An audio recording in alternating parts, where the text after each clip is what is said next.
بسم الله الرحمن الرحيم والصلاة والسلام على رسول الله وعلى آله وأصحابه أجمعين والسلام عليكم ورحمة الله وبركاته. This is Dr. Tariq Rashid. Our program is Spirit of Values. This episode actually we are shooting from Sharjah Museum for Islamic Civilization, and today's value is about innovation. All the thinking values that we have mentioned in the previous episodes with different types of thinking, lateral thinking, pattern thinking, logical thinking, at the end there should be new outputs, new products or new services. In this episode we will discuss the innovation value. To remind you, in any value we always discuss the three components: the inputs for the value, the process through which the value proceeds, and then the outputs that we get from this value. Now, what are the inputs for innovation? In order to get new issues, new products, and new services, the inputs are the problems. And a problem always an obstacle towards achieving our objective. So in order to start a new thinking style, we need problem. And let me ask the following question. Do you love problems? Do you hate problems? Do you fear problems? Actually, problems, we should take the problem as an opportunity to advance. Review your CV, review all issues in your life. You will find through problems we develop. So we have to appreciate problems as an input for delivering new issues. And usually the define of the problem, how to define a problem. Problem is an obstacle, yes, that prevents us from achieving a certain goal or objective. A problem always, for example, difficult to achieve. However, without problems, it's no way to go through the innovation value. So let's start going deeply in this value. We define three types of problems. The first type of problem is what we call deviation problems, where we have set a certain target, a certain goal, a certain objective, but we did not succeed to achieve it, so this is a deviation problem. In deviation problems, we have gaps, and usually we do what we call corrective measures. In such a case, we apply the systematic approach of solving a problem in which the previous episode have discussed. But type 2 problem is what we call possible problems, problems that not occur yet, but it's possible to occur. In such a case, we go for what we call preventive measures. In preventive measures, we think of the risks. We start future forecast, future foresight to set preventive measures in order not to fall in such a problem. Type 3 problems is what we call development problems, in which if we don't work for development, we will face traditional habitual issues, and by this we are preventing our society from development. So development problems needs what we call creative solutions. The last episode we discussed the value of creative thinking, how we can think differently. Now this is what we call the inputs as well as the components to start the value of innovation. Now, in addition to the problems as an input, another important input for the innovation value is the individuals.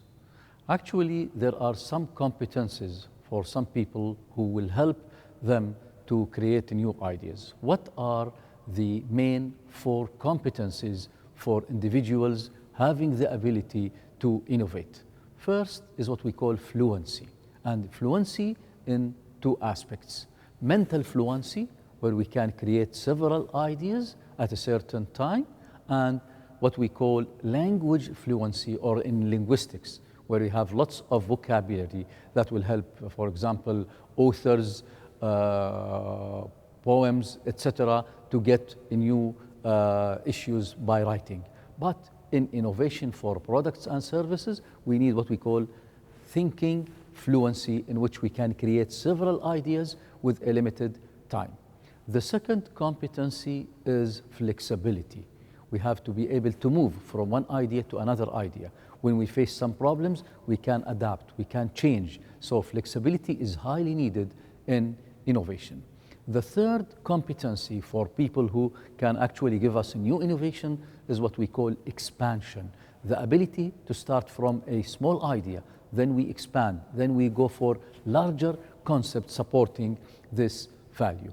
And number four competency is what we call originality. Usually, pattern thinking is repetitive thinking, but innovation always have some sort of originality, not copy. So these are the four competencies that also consist the inputs for the value of innovation. Now, what about the process of innovation? The process of innovation fall in several stages. First stage is what we call the preparation phase, in which we start thinking of the problems or the development. It's a very important step, preparation phase. Then step number two, we get what we call the incubation phase, in which the idea now, we start thinking of the idea, gathering more information, getting deeply inside what's about the idea, how can we start thinking. So in the incubation phase, we create as much as we can, we gather as much as we can information in order to get the concept of this idea. Number three, we go to what we call the illusion phase. Illusion phase usually happens, it seems sudden, but usually after certain type of thinking, lengthy thinking, then you get the wow, it's there, this is the idea. Then we move to what we call the implementation phase. So preparation, then incubation, then the inspiration phase, then we go for the implementation phase. This is the process of innovation in order to create new products or services. Let's dig now deeply in this process of innovation. Let's start with the idea itself. The idea has several criteria. We have to check the feasibility of the idea. How to check? They define several criteria to distinguish new creative ideas that would lead to innovation. The first is what we call the cycle cost of this idea, or what we call life cycle cost, LCC of the idea. Before thinking of implementation, we have to think of the cost of this idea. And what do we mean by life cycle costing? It includes several costs to keep in mind. First is what we call the initial cost, to transfer this idea into actual, the materials, the workmanship, materials we need, equipment, for example. This is what we call initial cost. But there is also what we call operational and maintenance cost, because we need the idea to go for some sort of time. So what we call operation and maintenance. Then we have some sort of what we call indirect cost. Because of risk of not calculating exactly, we go to add some percentage in order to prevent risk associated with the ideas. And number four cost is what we call replacement or depreciation cost. So the first criteria for a feasible idea is what we call the life cycle costing. Second is the time of implementation. When the time of implementation is lengthy, it's not a feasible idea. We have to check that it's implementable. It could be done in a short period of time whenever possible. The third criteria for feasibility of the ideas is what we call availability of resources. Do we have resources sufficient in order to implement? This is another criteria that we always have to look. Number four is what we call ease of implementation. It's another important criteria to classify that this idea is feasible. So ease of implementation. Also, the expectation to be accepted by the stakeholders, the community, the people that we are serving or presenting this idea, expectations. Another important issue is what we call the risk associated with implementation.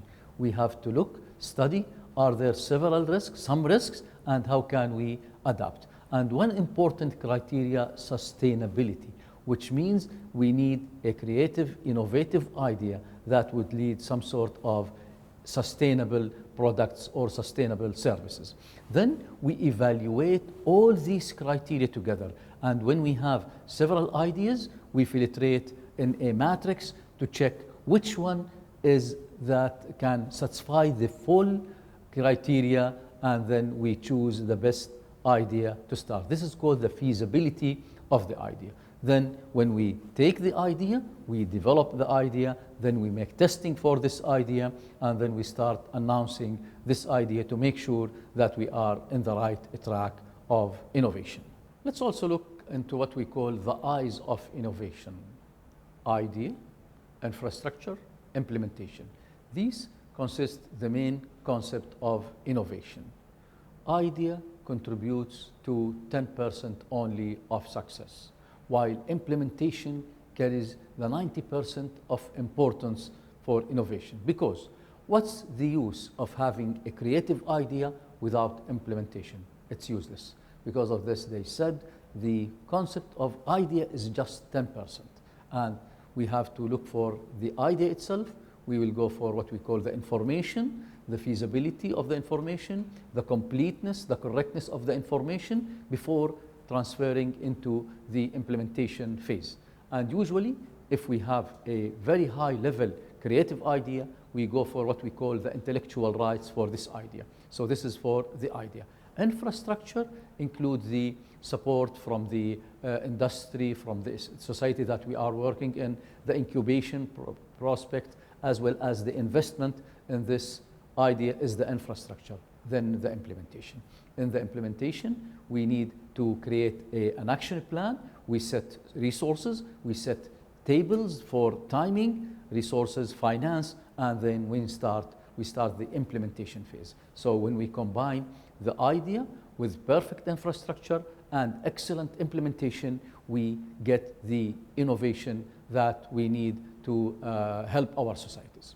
But is it easy like this? No. There are actually some sort of challenges whenever we work with new ideas. One of the major concepts we always face is resistant to change. Resistant to change, we always face whenever we get new ideas. Sometimes resistance comes from the society, from managers, from self, when we fear to announce the idea that we believe in. So there are several examples that support the resistance of change. For example, the case of the telephone. When the guy invented the telephone, he went to the telegraph company in US and he said, I can help transfer the human voice over metallic substance. The telegram company said, this is nonsense. It's impossible to transmit the human voice over wires. And now you know we have even wireless. So there is always resistance to change whenever we have some sort of new ideas. The discovery of oil. Edwin, Drake Edwin, in 1850, he started having a team with him, let's dig for oil. And they accused him of being crazy. Are you crazy? Dig for oil? And the main concept of economy today is oil. So there is always resistance to change whenever we have a new innovation or new ideas. But always people who believe in themselves, who believe in their ideas, should be patient, should actually resist resistance in order to get the innovative idea into implementation. Another example of resistance to change is the idea of the airplanes. And you know, starting with Abbas bin Firnas, who started flying using artificial wings. Although he died, but he set a compass for others to think of flying in air. And Lord Kelvin in UK said it's impossible for anything heavier than the air to fly in the air. But we can see now aeroplanes of billions carrying lots of stuff, carrying lots of carriage, etc., flying in the air. So always there is an area to expand, to go with our ideas and implement. Even Bill Gates for Microsoft in 1981, he said 640 kilobyte should be enough to anyone. But now we are using terabyte and we still need more. So always there is a room to invent, but there is always resistance to change. Even IBM in 1946, when they started the computer in factories, they said maybe we can sell 5 computers at the time of 1940s. But now, every day, thousands of computers are sold everywhere in the world. So what we need to insist on, go with your idea. If you have a creative idea, think of it, think of its feasibility, study the criteria that we mentioned, then how to start implementing and setting an action plan. Because when we promote the value of innovation, now what are the outputs? The outputs is a new services, a new product, and this will ensure what we call the result chain. So creativity will promote innovation. Innovation means development. Development means the expansion as well as the criteria of society, satisfaction, and happiness. So let's start thinking of how can we create this idea and apply the idea of innovation in our societies, in our industries, as well as in our countries. Thank you. Wassalamu alaikum wa rahmatullahi wa barakatuh.